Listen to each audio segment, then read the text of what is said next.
this is a really interesting debate, right? Because some people say, to paraphrase straw manning these potential people, that like the economic system is broken and it's controlled by a select group of people that kind of dictate what the prices are of things, and thus like if control was given back to like the people or whatever in the economic system, the arts would be so much more valued. Like you could then make a living off of stand-up. Like if we had, maybe like, I don't know, for one example of many solutions, have the government provide grants to arts so that you could live off of arts, or you had a UBI so that you could pursue your artistic passions, like in a socialist country like Denmark or Norway or something. Is a lot easier to potentially be an artist because you have like UBI. And then there's another camp, I suppose, on the other end that's like, well, what these prices are is a reflection of what we actually value in a society. Like why is LeBron James paid more than a doctor? Like has LeBron saved lives? Like actually like pumped someone's heart to save their life or whatever? That's why all NBA players should be paid the same, obviously, because they all contribute equally.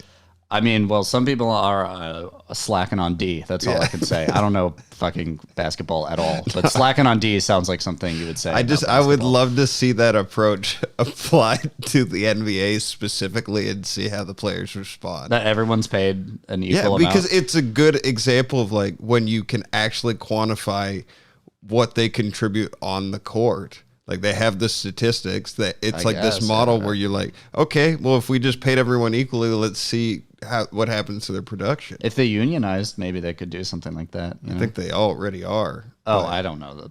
I don't know. There's a players union. Just want to clarify, I don't know the economics of basketball. You're talking shit about LeBron right now, and no, I don't fucking like LeBron very much. So okay, it's fine. I don't know. I think it's nobody's been on to like talk about this, and I think like what you're breaking down is really interesting. I don't know. One side of it too is like, say you have the UBI, right? And there's like you can be an artist or whatever. Like, what are the standards for the actual production that you're doing as an artist? Like, because there's multiple. You're someone that's regularly out working on your art every night. I mean, how many nights a week are you doing this? 6. Yeah. There are other people that are doing it 0, and they call themselves the same thing that they call you. Yeah, right? I mean, probably. I'm sure, like with 500 million people in the U.S., there's probably several. I can name fuckos. people locally. Oh, well. Like there are people that come to mind. So should they receive the same UBI as you if you're like under that category? I mean, in the specific case of a UBI, probably yes, because that's what that's why it's called universal. Yeah. But this is another interesting thing where like, so there's kind of the economics of value. Like there's like how much someone is paid as a reflection of how much like we as a society value that specific thing. Like, just to dig further into this, because I think it's really interesting, and I'm sure that anyway, I'm not going to quantify anything. Oh well, if I say something ignorant, then oops. Okay, that's my quantifier right now. Yeah. Or qualifier. Sorry. Anyway, like, why, like, for example, why do tech people get so much money? Why do phone companies make so much money? And you could say that it's partially because we're in this like system that just like the government or people in government or people in big business, it's a select group of people that fucking love phones. And so they're dumping money into these phone companies. And, partially there is a lot of investment, but also everyone has a phone.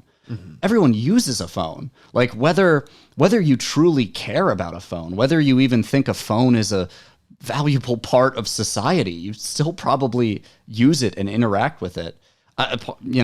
So it's like, but then how often do you go to an opera, right? So if someone at an opera is not paid as much as someone who works at a phone company, that seems kind of like, I'm not saying that's justified. I'm just saying I could see where that, like, why the economics of that are different. Yeah, no, it's just market factors. But I don't understand this podcast since we started it, and I don't know if you just didn't read up on it, but we've been dedicated to the opera, and you just destroyed them right there. So if you could apologize to every person that was negatively affected by the statement you just made about opera. It was ignorant. Hey, YouTube.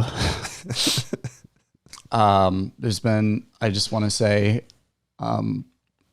first of all, like and subscribe. Okay. I'll apologize in Italian.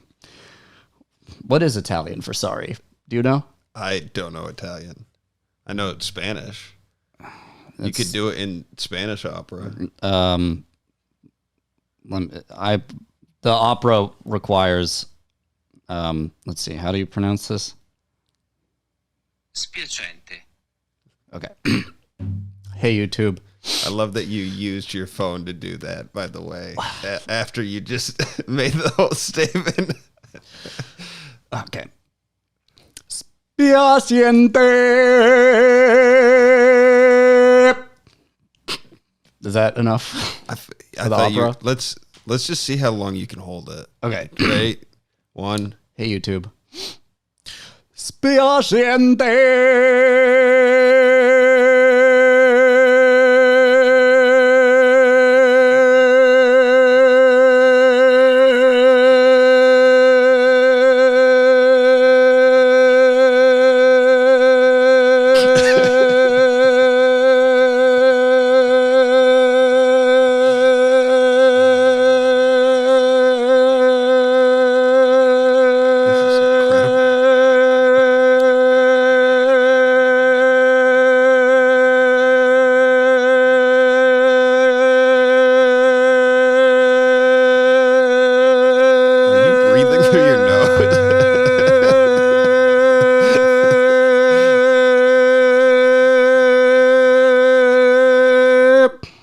You almost made it a minute.